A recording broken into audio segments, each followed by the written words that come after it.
moi je dirais que oui. Déjà, ça nous permet de connaître les étapes du développement moyen, on va dire normal, d'un élève, et ça nous permet de savoir ce qu'on peut demander, à quel âge, à des élèves.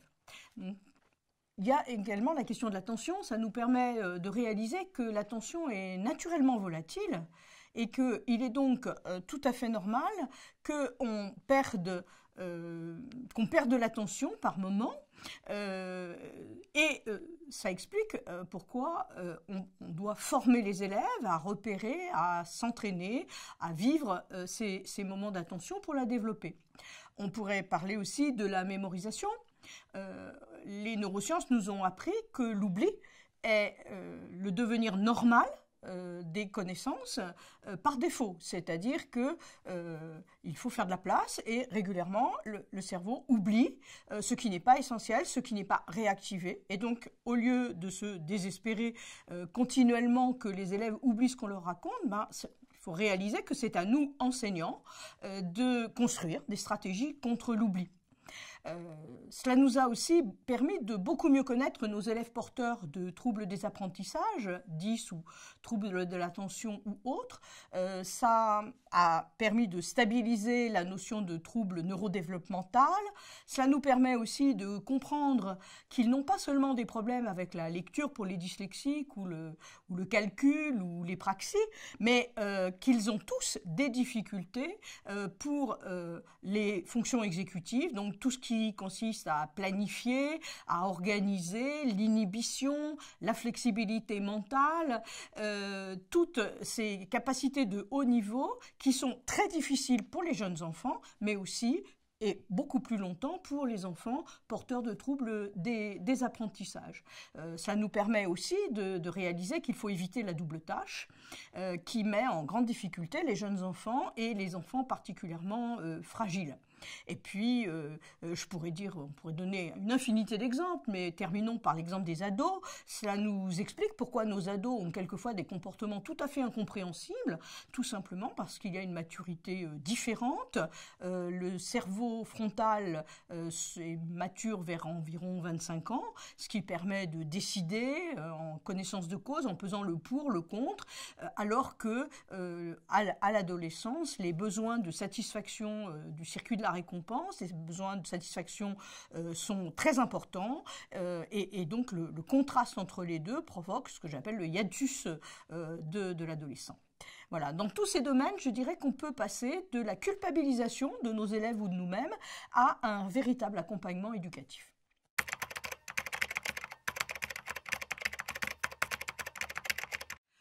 Alors attention, motivation, inhibition, bien évidemment, ces trois capacités sont en interaction, il faut les concevoir de façon systémique et en synergie.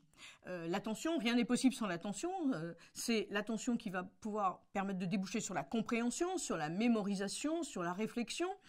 C'est la raison pour laquelle il est si important de permettre aux élèves de comprendre comment elle fonctionne, de la vivre de façon consciente et ensuite de s'y entraîner, puisque la répétition de « sois attentif » ou « concentre-toi » n'a aucune efficacité, cela on le sait depuis longtemps. En ce qui concerne la motivation, je dirais que on dit généralement quand on veut, on peut. Moi j'ai tendance à dire quand on peut, on veut. C'est-à-dire que le jeune qui a la technique, qui a l'entraînement, qui arrive à être attentif, à canaliser son attention, à mémoriser, il a un sentiment de compétence qui, du coup, lui donne une grande motivation. Par ailleurs, le fait de savoir comment fonctionne le cerveau permet de passer d'une conception fixiste de l'intelligence à une conception évolutive, à comprendre que le cerveau est malléable et donc que tous les efforts que l'on fait sont efficaces pour progresser. Du coup, cela motive, ça permet d'être plus persévérant et on constate des progrès chez les élèves. L'inhibition est essentielle aussi. Quelqu'un comme Steve Masson explique qu'en France, on ne prévient pas suffisamment les élèves des risques de pièges qu'ils vont rencontrer, on ne les entraîne pas suffisamment à repérer les difficultés, les pièges dans lesquels ils peuvent tomber, et on ne les entraîne pas suffisamment à l'inhibition. Apprendre aux élèves qu'il y a deux modes de fonctionnement, un mode un petit peu, on va dire, de pilotage automatique pour des situations courantes, banales, dans lesquelles on peut fonctionner de cette façon qui est une façon très économique sur le plan cognitif, et puis une façon, au contraire, très réfléchie, adaptative. Le plus difficile étant de les entraîner à repérer les signaux qui permettent de passer de l'une à l'autre. Dans quel cas est-ce que je peux fonctionner en pilotage automatique parce que c'est une situation que je maîtrise? Dans quel cas est-ce que je suis dans une exception, une difficulté qui nécessite davantage de réflexion? L'attention suppose aussi l'inhibition des distracteurs. Cela permet la réussite. La réussite permet à son tour la motivation. On voit donc que les trois sont indissociables.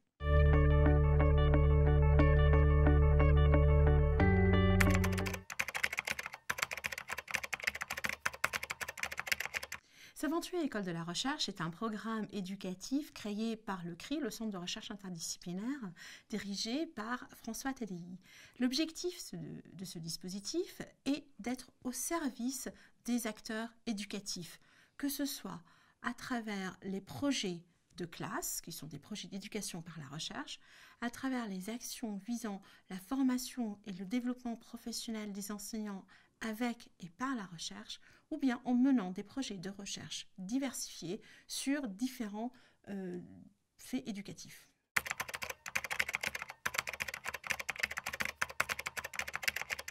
Le programme des Aventuriers, comme je viens de vous le dire, est un programme qui est au service des collègues, qu'ils soient des enseignants dans la classe, des formateurs, des différents cadres et chargés de mission de l'éducation en général.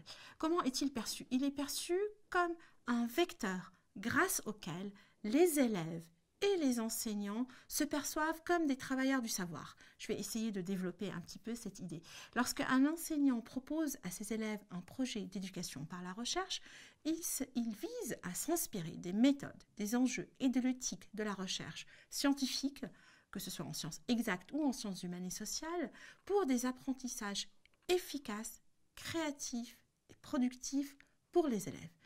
Et pour lui-même, en tant que professionnel de l'éducation, c'est également, grâce au dispositif S'aventurier éducation par la recherche, s'inscrire dans une démarche de développement professionnel en tant que pédagogue-chercheur, c'est-à-dire un éducateur qui n'est pas là pour appliquer des recettes toutes faites, mais un éducateur qui réfléchit aux situations, qui produit des savoirs tout en transmettant des savoirs.